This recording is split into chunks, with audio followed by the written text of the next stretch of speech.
Mudahkan pernikahan, jangan dibuat susah. Mudahkan pernikahan, jangan dibuat susah. Apa kata Nabi tentang pernikahan yang paling baik? Pernikahan yang paling berkah itu kata Nabi adalah pernikahan yang mudah dan yang ringan maharnya.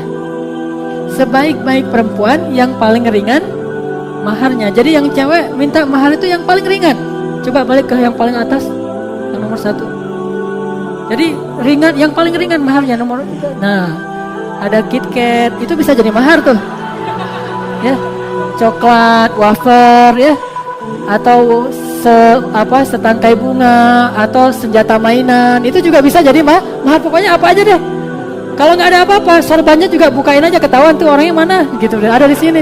Pokoknya maharnya diringankan. Jadi ini benar banget mewakili apa yang kita bahas. Jadi bisa maharnya cuma KitKat doang. Kamu punya apa? Aku cuma punya KitKat. Aku mah apa tuh gitu misalnya. Udah. Terima aja udah kalau kayak gitu. Yang penting niatnya baik gitu. Terus atau dia memberikan setangkai bunga dan durinya udah dibersihin sama dia, setangkai bunga mawar dan tak berduri, dikasih sama kita. Itu terima aja. Masya Allah ya, dia niatnya tulus banget, bukan mau jadi pacar saya tapi pengen jadi imam saya. Dengan takbir kita menerima Allahu Akbar gitu. Terima aja, seringan dengan mahar. Kalau nggak ada apapun, Al-Quran deh. Gimana Al-Quran? Hafalan. Kamu punya apa? Maaf ya, aku punyanya Al-Ikhlas. Ikhlas banget pokoknya. Insya Allah kalau maharnya Al-Ikhlas, insya Allah pada punya ya. Dan itu ada hadisnya. Ada seorang laki-laki datang ke Rasul. Nih jomblonya sahabat nih, datang ke Rasul. Ya Rasul, saya pengen nikah. Miskin banget nih orang, cuma gak disebutkan namanya. Kata Rasulullah, ya sudah, coba kamu pulang ke rumah, carilah mahar yang kamu bisa berikan, walaupun cuma cincin besi. Pulang dia ke rumah, disuruh sama Nabi, dia pulang ke rumah, nyari-nyari di rumahnya. Terus balik lagi, ya Rasul, kata Rasul, gimana? Kamu dapat apa di rumah? Gak ada apa-apa di rumah saya Rasulullah untuk jadi mahar. Terus kamu punya apa? Gak ada apa-apa ya Rasul, cuma punya sehelai baju yang saya pakai sekarang ini. Hah? Kalau kamu kasih itu sebagai mahar, terus kamu pakai apa? Kan nggak keren banget kan ya? Pernikahan bajunya mana? Saking nggak punya apa-apa, cuma punya sehelai baju, itu luar biasa. Akhirnya Nabi bilang, ya udah, apakah kamu punya hafalan Al-Quran? Kata dia, ada ya Rasul, cuma nggak disebut Al-Ikhlas. Mungkin dia hafal beberapa juz Al-Quran lah, keren lah ya. Masa Al-Ikhlas doang kan nggak kurang menghargai perempuan. Berikan yang lebih banyak. Kalau saya dulu mahar saya, ini ikhtilaf memang secara fikih. Ada ulama mengatakan nggak boleh, harus perhiasan. Tapi ada hadis yang kayak gitu. Dulu saya selain mahar cincin, saya maharnya surat At-Tahrim. Surat At-Tahrim itu salah satunya adalah ku anfusakum wa ahlikum naro. Hafalan surat At-Tahrim. Waktu itu saya belum hafal, langsung hafal cepet-cepetan. Udah setelah seminggu store ke ustaz saya, udah siap nikah nih. Udah langsung nikah dengan At-Tahrim dan satu perangkat buku fikih namanya Fiqhul Islam wa Adillatuh karya Syekh Wahab Zuhaili yang sudah meninggal, mudah-mudahan Allah merahmatinya. Nah ini buku ini masih ada di rumah saya, malah jarang dibuka karena zamannya juga mahar kan ya, nggak boleh dirusak-rusakin. Jadi saya bukanya itu yang software aja, yang Wahab Zuhaili yang hard covernya, yang hard copy-nya ada di rumah. Ini maharnya. Jadi kata Nabi, apa yang kamu punya dari Al-Quran? Saya punya beberapa hafalan. Akhirnya kata Nabi, saya nikahkan kamu dengan fulan, si perempuannya, dengan apa yang kamu hafal dari Al-Quran. Jadi ayo, siapa yang mau hafal surat At-Tahrim datang ke saya store, insya Allah udah siap tuh. At-Tahrim, Al-Muluk, Ar-Rahman, Al-Ankabut udah tuh, Al-Ankabut 1. Jadi apa aja mudah kan. Yang perempuan juga gitu. Kalau dia tanya, saya kasih apa maharnya buat kamu? Apa yang kamu bisa aja gitu. Gak usah bilang kalau mahar sih, kalau bisa sih Alfat gitu. Terus juga rumahnya satu villa misalnya. Gak usah gitu-gitu amat. Walaupun gak salah ya meminta mahar yang bagus, yang karena ini salah satu problem di Mesir itu, kenapa orang Mesir nikahnya kalau udah doktor usia 40 tahun, karena mahar perempuannya itu mahal-mahal. Harus punya villa, minimal apartemen, kemudian juga harus punya kendaraan, harus punya pekerjaan yang jelas. Gak usah gitu-gitu amat. Yang dimaksud oleh Nabi mampu, manistato amin kumul ba'ah, mampu di situ itu bukan kaya, tetapi mampu di situ itu sudah bisa memberi nafkah. Artinya udah punya pekerjaan walaupun gak banyak hartanya, itu udah mampu. Jadi yang udah punya usaha kecil-kecilan nih, distro atau clothing, itu udah mampu tuh. Atau yang bahkan jualan siwak aja itu udah mampu.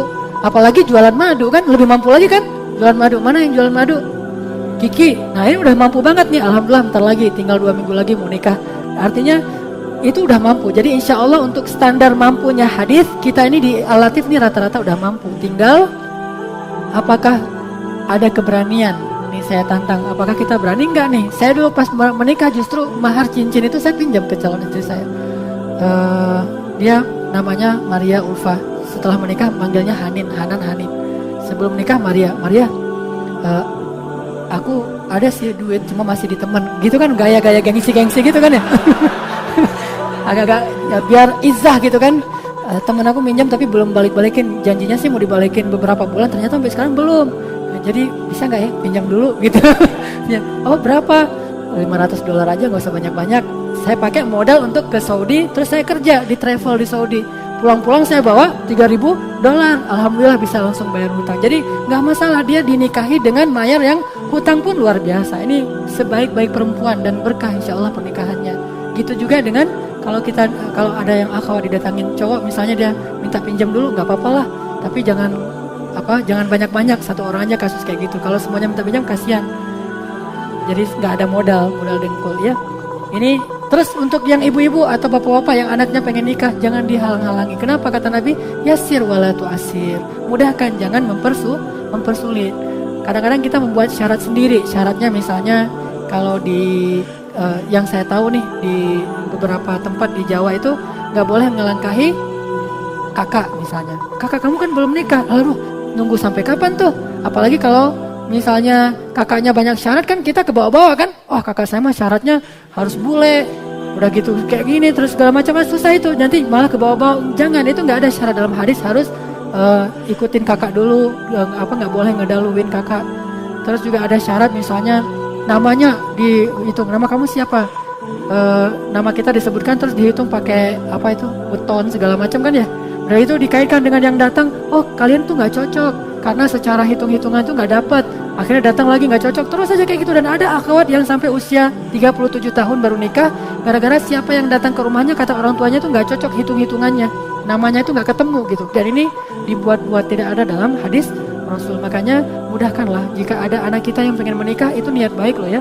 Itu bukan niat jahat, itu niat baik banget. Menikah itu ibadah kepada Allah dan Allah ridho banget kepada orang yang menikah. Bahkan setan itu nangis ngelihat orang yang mengijab kabul pernikahan. Jadi mudahkanlah, dan kalau perlu kita membantu. Makanya saya pernah cerita ketika saya SMA dulu, saya pernah cemburu sama ketua OSIS saya. Ketua OSIS saya kelas 2 SMA udah nikah. Hah? Kelas 2 SMA udah nikah, itu keren banget tuh.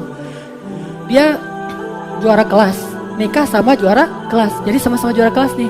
Yang cowoknya juara 2, yang ceweknya juara 1, ranking 1. Nikah kelas 2 SMA.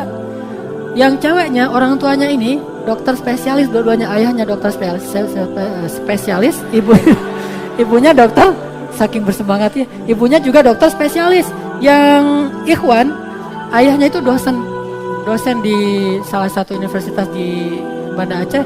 Udah gitu pas mereka ada ketertarikan, pulang ke rumah orang tuanya udah nebak, terus tanya, kamu suka sama seseorang? Mereka jujur terbuka gitu. Oh iya ayah saya ada perasaan gitu. Terus gimana, mau serius nggak?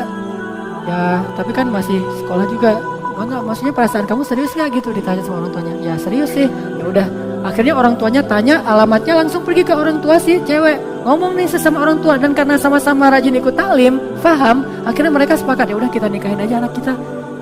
Terus segala sesuatu, nafkah segala macam kita bareng-bareng aja, kita bantu anak kita. Udah sepakat, dipanggil lah anaknya berdua. Udah gitu kata orang tuanya, kalau kalian serius nih, ayah, ibu nih, papa, mama semuanya udah sepakat, setuju jika kalian menikah. Kapan kalian mau? Enak banget kan kalau ada orang tua kayak gitu kan ya? Udah mampu, terus paham kan, mudah banget urusan kita kan. Akhirnya ya udah kalau gitu tunggu liburan sekolah.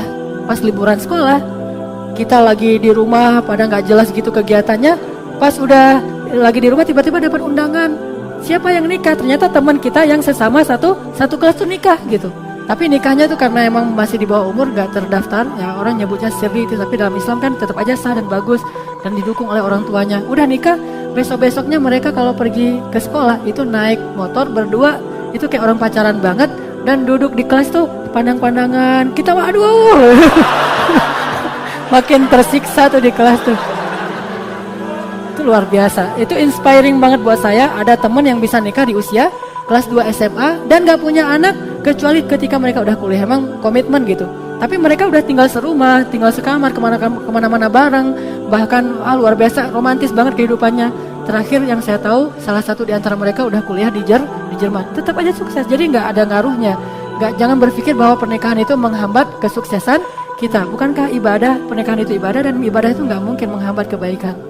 Makanya nikahkan anak bapak ibu yang sudah punya keinginan dan insya Allah sudah punya penghasilan walaupun tidak besar. Mudah-mudahan itu akan memudahkan urusan kita di dunia dan di akhirat. Itu aja nih tentang jomblo fi sabilillah right way.